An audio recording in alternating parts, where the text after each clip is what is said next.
Hello, good evening and welcome to 4 battle reports, and this one being the first one of the recent, well, sort of recent, January 2026 competition in Plymouth for ADLG Guerre in 28mm, which was a high medieval competition, or pretty high medieval. All the armies had to be valid in 1345 and be from sort of Europe, that kind of area. The reason being that in Plymouth there was a famous family called the Bastards, and 1345 was a particularly key year for them, around the siege of Plymouth or something like that. So it was the year of the Bastards in 1345 in Plymouth, which was where the event was taking place. And obviously Plymouth is home of the Cornish pasty, being Devon, Cornwall. So here's a lovely pasty to get you started. But enough of the pasty stuff. We may come back to that later, but here we go. I ended up taking a 100 Years' War English army, really just to get a load of my Perry figures on table and to try something a little bit different to what I normally do, seeing if mass shooting and these fully armoured, dismounted kind of knight heavy infantry guys could do the business and absorb all the attacks of enemy knights. And let's have a look at the competition. This is who I played. Phil Mackey with Swiss first up. Then Will Morris with the Navarre army, another Spanish excursion with Gordon in round 3, and then Max Irving from London again in with Swiss in round 4. But let's dive straight into that first game against Phil, and pretty much, well, actually let's look at the 100 Years' War English army in 1345, you bastard. So how does this army work? Well, for a medieval army, it's pretty big. It's the starting point, 24. That's pretty chunky. So, and this is a little bit modelled on an army that I fought at the Worlds in Rome a few years ago, from a Spanish guy called David Restes. Hi David, if you're watching and listening. So it's a little bit like that, but evolved a little bit for the 28mm figures I own. So this first command kind of goes down first in the middle. It's not really giving much away. It's a knight on foot, another knight on foot with an included commander, elite, and a heavy swordsman two-handed weapon, one light infantry javelin just to sort of sit out the front or mess around as well, really. But that is standing in the middle. That's fighting kind of whatever it wants. It's fairly small. It's got the included commander. It's 2 knights on foot. There you go. And you've got 2 commands that sit either wing, one bigger than the other.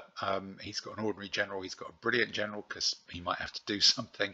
So this one, 5 longbowmen, vanilla longbowmen, going for numbers here rather than quality or the clever swordsman stuff. 1 dismounted knight on foot general with it, 1 men at arms on foot. So here you've suddenly got 5 really tough things you've got there, and a crossbowman with the Pavis, that extra plus single point that just to round it up to 200, giving you 6 shooters and 2 heavy infantry who can tough it out. So you're up to 5 plus 6, you're up to 9 already. This one, very similar really. 4 longbowmen, 1 German Panzerauer, heavy spearman armour. This was a sort of feudal, semi-feudalish period, so there'd be no super heavy or really fully heavy armoured knights. So heavy spearman armour is pretty dangerous thing for any knights to charge into. 3 more men at arms, heavy swordsman, two-handed weapon, the sort of cheap version of dismounted knights.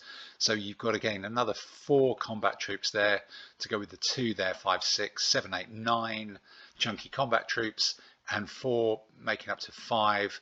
And is there another crossbowman, 6? So 4, 5, 11 shooters to go to that as well. So it's wide, everything does a lot of damage. And then here you've got another light infantry javelin, and you've got these 2 cheapy bits, the medium swordsman, this medium spearman that can extend the line of longbowmen, can maybe ambush in terrain, can maybe just fill in gaps behind, but really they were to use some troops that I've got as well, and have something cheap in the army to get it up to that magic number of 24. So let's have a look, see how it sets up. So this is the big command. You can see there's a mix of the longbowman there, there's the crossbowman, there's one of the brigand, there's their light foot. The spearman has sort of sat behind against a Swiss army. He's not really expecting to fight any knights. There's not going to be any knights in it, and he's a bit dog meat against any of the halberdiers, which there's quite a lot of in these 2 flank commands. I've got all the heavy infantry, 200 cutting weapon guys all in the middle from all 3 commands, and then this one sort of on the open flank is set back a little bit. Not quite sure whether the pikemen are going to come piling down here or down the middle.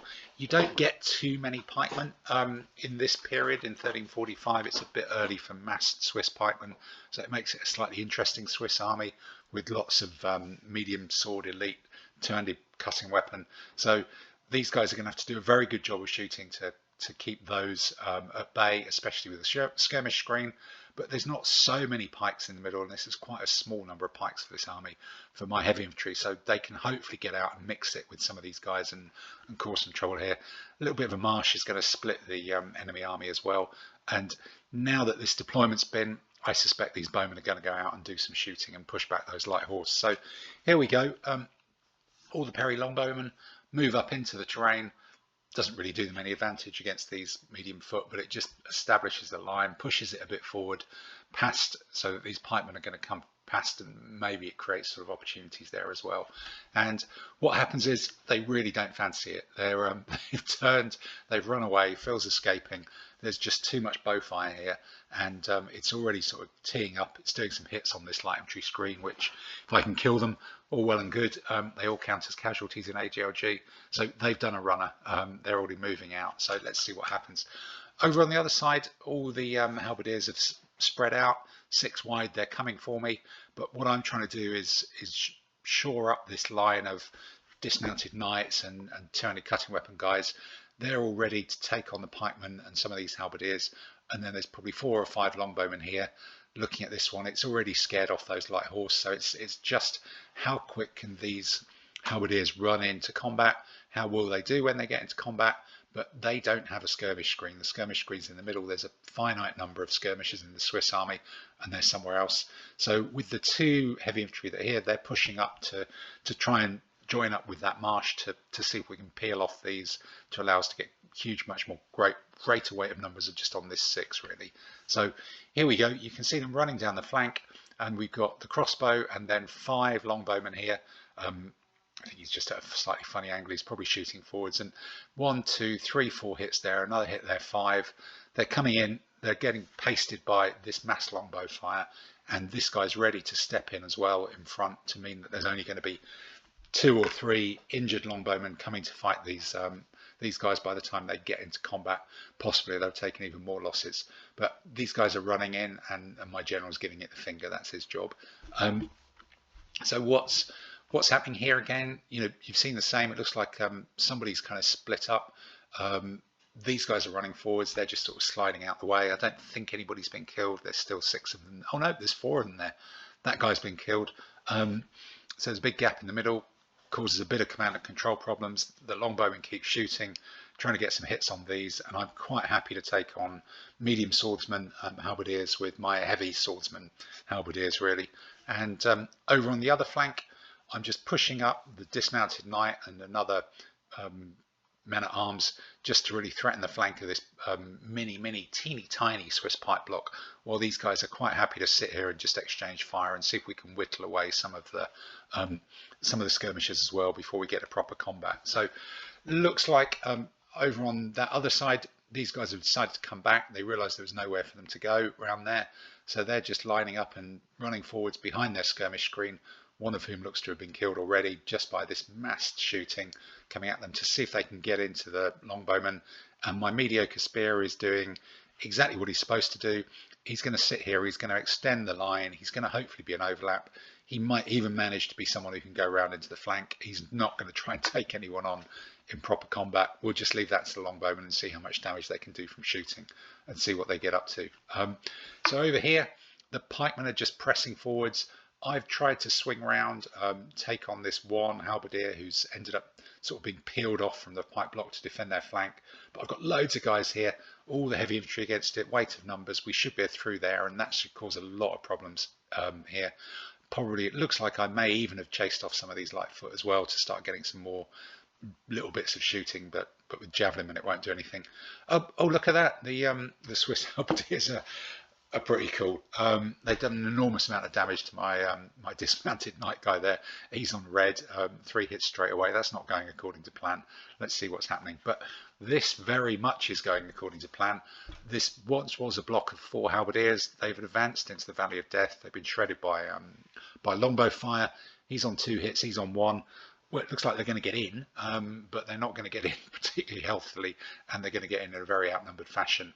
And this guy's taken a couple of hits as well. So this side of the table, possibly even one of the light horses has been shot up. So this side of the table, there's a lot of casualties for the Swiss racking up, just as they try and advance without a skirmish screen into this huge wall of longbow shooting. So what's happened? They've got in, they've done some damage, because they do, even injured, they've gone straight through some of the longbowmen.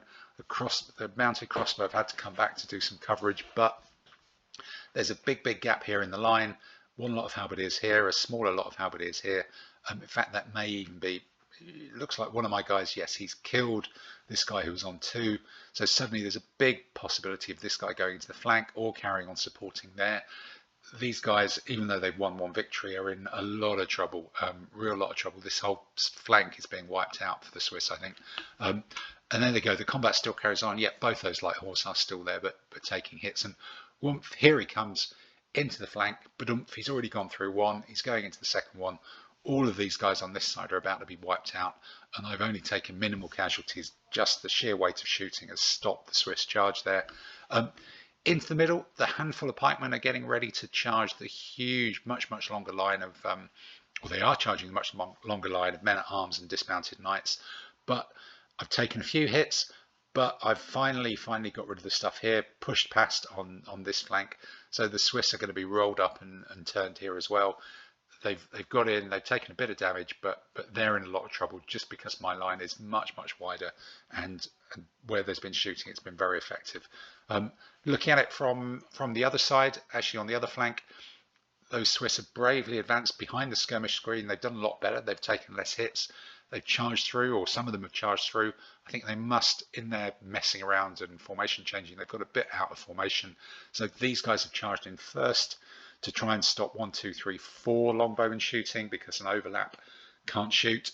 Getting 2 in, they're relying on their quality to try and do the business. My little guys here are in a bit of trouble if these guys come for them. But that fight is going on, but it's the left where the real damage is being done. So what's happened here? 1's gone through, 1's lost. A couple of hits here. There's another hits here. So that's 2, 3, 4, 5 hits already over on this side. That may be a yellow, possibly might even be 6 hits from the shooting. 1, 2, 3, 4, 5. Yeah, probably 6 hits from the shooting. It's going to be starting to look pretty bad from the Swiss. They've just failed to walk into this wall of shooting successfully, and they're starting to look very outnumbered, and they've stalled in the middle as well. So in fact, more than stalled in the middle. That tiny pike block, it's got detached because of this marsh. They weren't able to line up. I was able to fit in these guys here who are still fighting away this sort of super killer halberdier unit, but the much wider line has just sort of enveloped that mini Swiss pike block. They've been rolled up on that side as well, and that pretty much must be it for the Swiss. And yeah, that's it. It's a triumph for the longbowmen, standing there in a line, shooting against someone, trying to run into them. This means war.